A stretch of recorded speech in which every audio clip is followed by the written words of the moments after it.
What's up, guys? It's Nerd Central. I'm back for round two of A New Nation. In case I don't know if you've heard out yet, it's by me. So, work in progress. I've only gotten to like page 40 out of 180. It's really 20 out of 90 because I'm doing every other line instead of full lines. So, let's continue where I left off here. Cox laughed and turned around and said, "Calm down, Abe." Abe's face lit up. In case you're wondering, Abe is really Cox's son, and his real name's Tom, but his nickname's Abe. Okay? So, you're home, Father? Yes, Cox responded. How did it go? Abe said, ready for an answer, but not the one he was going to get. Well, Cox said,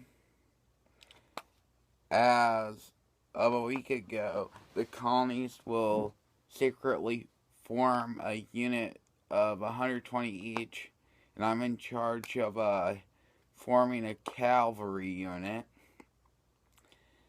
Then a woman of no more than 35, appearing to be German, faced with her blue eyes drooping because it was so early. Okay, guys, there's some explaining I have to do. The family's half German, and that's the German side. She's the German side. The woman said with joy in her eyes, John, you're home, referring to Cox, of course. And then she spoke again. What news? I'll tell you, but first, can you get me some food? Cox responded. What do you want, dear? The woman said. Cox rose and thought, oh, flapjacks would be fine, Bess, referring to Mrs. Cox. Bess grabbed the skillet. Okay, I don't know if they called it a skillet back in, but for our sakes, we're calling it a skillet. And said, yes, Joe. Within the hour, they were at the table. John was just taking his first bite when a comment from Bess flew to his ear from across the table. Now, the news. Alright, but you would not like it, Bess, John said with a little, unsteadiness. All of a sudden, Bess smiled, wiped off her face, and said, is it war? Cox nodded his head. Are you gonna be in it?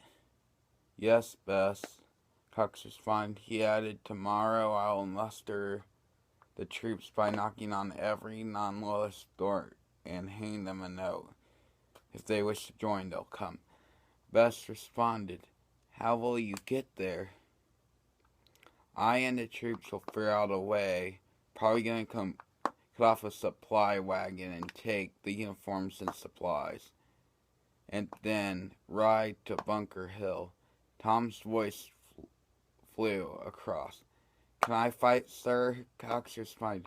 You're not old enough to be a regular for about 2 years. But since you are old enough to be a drummer boy, I'll take you as my bugler for my unit. Which, just to explain, infantry units had drummers, Cav units will have bugles. So Cox is adopting his son as his bugler.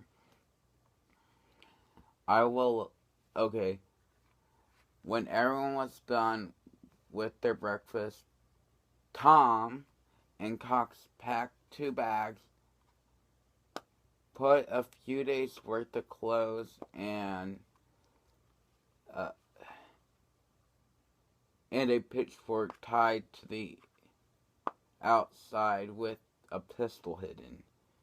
Cox put a rifle in, but with a club instead.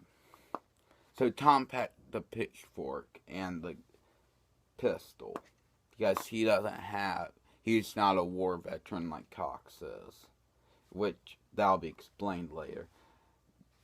They proceeded to walk out the door and went knocking. Afterwards, they discovered only 60 men said they would fight, so they hit the road. Chapter 3, The First Bullets. Hey, you'll get some action. Cox and his men crested a hill, peeling over a British cavalry camp that the scout had found. So at this point, they're out of Kansas, they're on the road. Then Cox said, "Men, circle the camp. We shall attack at midnight." The sun went down, the stars came out, and Cox nodded at Tom and blew the bugle. The rebels closed in. Cox yelled, "Fire!"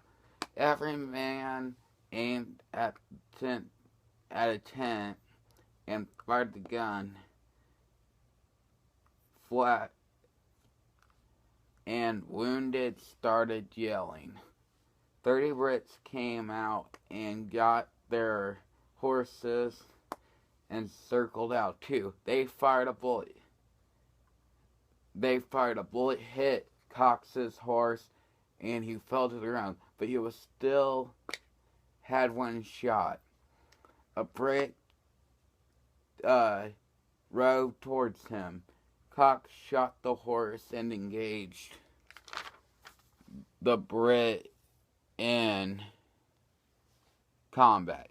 The Brit thrusted his saber at Cox and parried it by letting the sword get stuck in the club, pulled him into a tent. Cox, while keeping him at bay, grabbed a meat knife and stabbed him in the eye, and took the uniform of the soldier, and took the saber and ammo. He walked out, and the other men did the same. Report, said Cox. 10 men, a soldier said.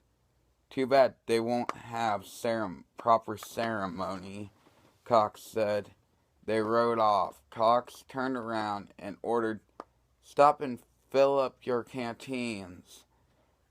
While they were